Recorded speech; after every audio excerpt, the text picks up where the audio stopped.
What secret is so devious that you must reveal it anonymously? I have an older sister, Angela, whom I have never liked. She always had to compete with me, but never in a normal sibling rivalry way. Our entire life, she always seemed resentful of my existence, as the spotlight couldn't perpetually shine on her. So she had to step on everything I enjoyed. For example, if I learned piano, she had to learn piano. If I excelled at a subject, she suddenly became a scholar in it. If I told my mom I had a crush, Angela would be dating that boy in a week. I would always tell my parents when she did this, but I was disregarded because sisters copy each other and I can't gatekeep what she likes. She always monitored what activities I did and the clothes I wore so she could outdo me. If I wore a flannel, Angela would come to school wearing an all-flannel dress. There was also more praise that followed Angela. Even if I took the initiative to begin the activity first, she was praised because she was better. My parents would miss work to attend her dance recitals, going to every single one because the world would stop if they missed it. However, I remember maybe 2 of mine they attended because they were stuck at work or were otherwise preoccupied. Angela reveled in this. She would make comments under her breath around our parents whenever our parents weren't around. She'd tell me how much she hated me and how I should stop trying because I would always come second to her. She also physically bullied me in school. Angela purposely tripped me, threw things at me, and hit me in the hallways on a nearly daily basis. The school had gotten involved multiple times, threatening Angela with suspension, and my parents fought it every time. My parents repeatedly told administration that this was a family matter and we were just bickering like normal sisters. She was never once reprimanded by either parent. Once, Angela was caught impaling a cat on the school fence, and my parents still defended her, saying this was normal teenage behavior. I often was in trouble as Angela would start crying, saying how she was being targeted by the school when I had antagonized her. After one of these occasions, Angela cut and bruised herself to prove to Dad that I was the aggressor. I became a pariah due to Angela's malicious rumors about me, so it was difficult for me to make friends. I resorted to only befriending people from other districts.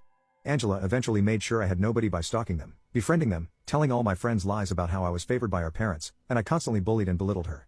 She even stole boyfriends of mine doing this, convincing them I was horribly mean and an awful person that copied her every move. Once she catfished me on MySpace for 4 months and baited me into sending her pics, which she proceeded to send my parents and everyone in school, including teachers. Later on, she told one of the boys I liked that those were actually her pictures and I had catfished her. The day of my high school graduation, my mom sat me down and told me Angela revealed the horrid abuse she'd suffered at my hand and I was no longer welcome in their home. I couldn't believe it. After moving out the next day, my parents made very few attempts to communicate with me, only the occasional holiday and birthday text. All financial aid was also abruptly ended as soon as I stepped foot on campus. I met my now husband shortly after this and we were married within a year.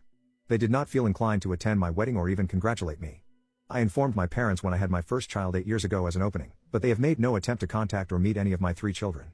The best I know of Angela now from what I've heard is that she got married to one of the boyfriends she stole from me in high school and she's been posting about her infertility issues and how she can't offer my parents their first grandbaby. After years of silence, I received this text this morning from my mother. Hey Nair, it's me, your mama. We haven't talked in a while, and I surely miss you. Terrible. I wanted to let you know your sister just had a miscarriage earlier this week. Angie and Justin are struggling a lot right now. Send something a little sweet her way.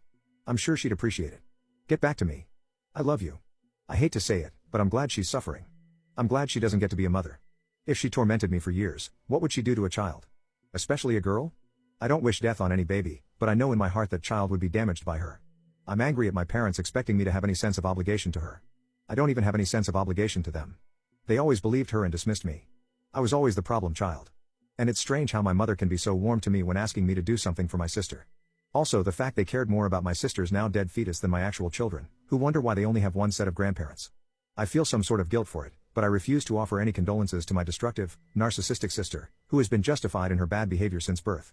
Maybe this will change her, help her develop empathy or any type of emotion that isn't hate or vindictiveness. If that happens, I would be more than willing to offer support. But until then, I feel nothing but a small inkling of happiness that she's hurt. Am I awful for this?